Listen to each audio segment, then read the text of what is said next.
Hello, BookTube. This is my what would have been my Friday reads, even though it's Saturday, and weekly wrap up and Decamerama and all that.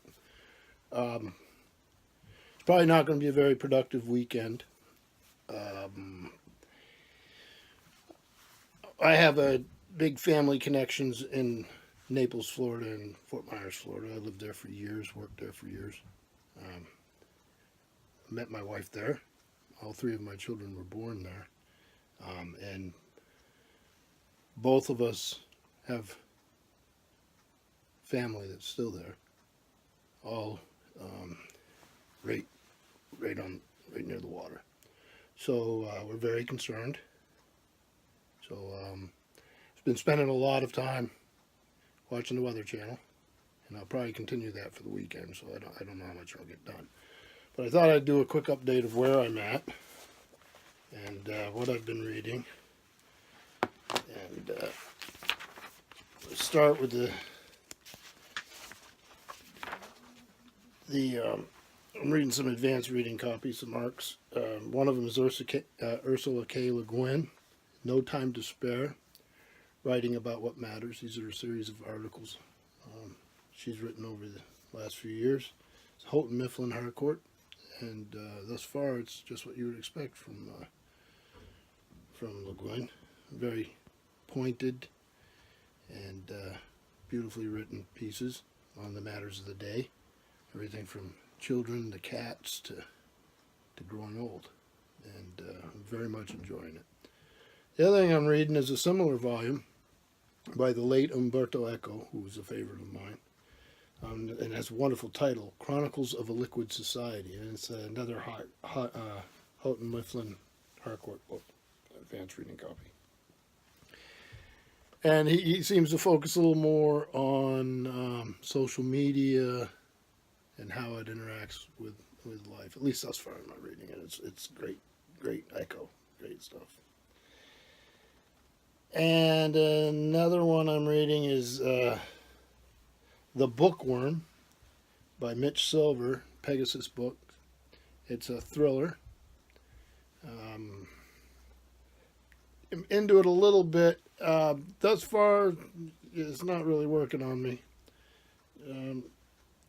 Not a big fan thus far. But the thing with thrillers is that can happen, and then you can end up being blown away, and they're wonderful. So I guess the fairest thing to say is it's too early to tell. And I know, and I'll finish it and let you know. And then the fourth one is Gardner Dozois, is the editor of the Book of Swords, Random House Ballantine. And all I've read in this is the foreword. And it's by Gardner Dozois. And it's worth the price of the book alone.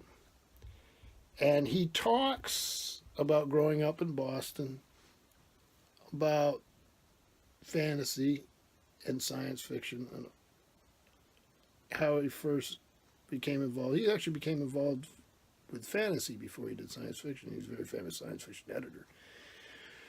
And he talks about sword and sorcery books and the influence that writers like Fritz Leiber, Robert E. Howard, and Lynn Carter, who was a big editor of sword and sorcery at the time.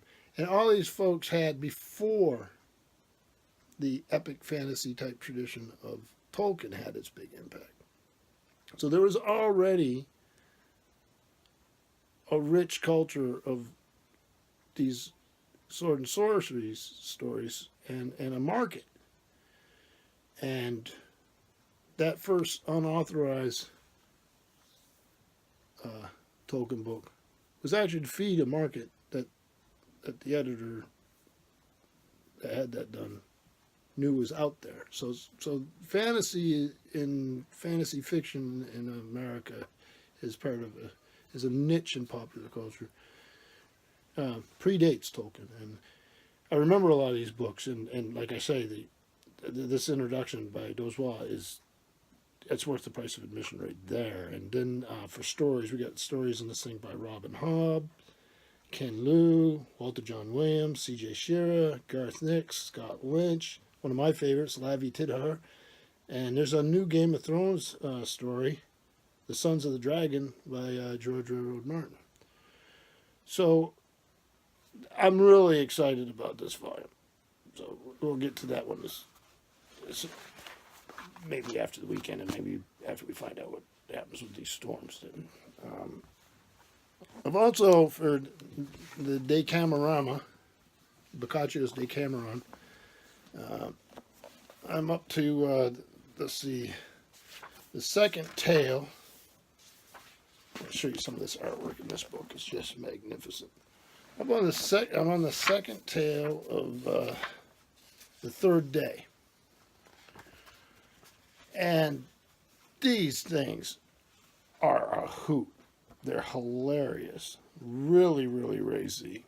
They must have been. I can't imagine how they were received in the day. Well, let's put it this way. They survived in a lot of libraries, so we can have our copies.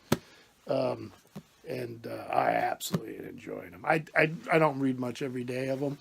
I think if you ever sat down to read it straight through, you'd probably be missing the point. They're good. They're good stories. They're funny, and I'm enjoying them. So I'm glad that Memento Mori started this Decamerama, and I'm looking forward to finishing the volume. So to all those in harm's way tonight, we wish you all the best, and everyone else, good reading, and we'll see you soon, BookTube. Thank you.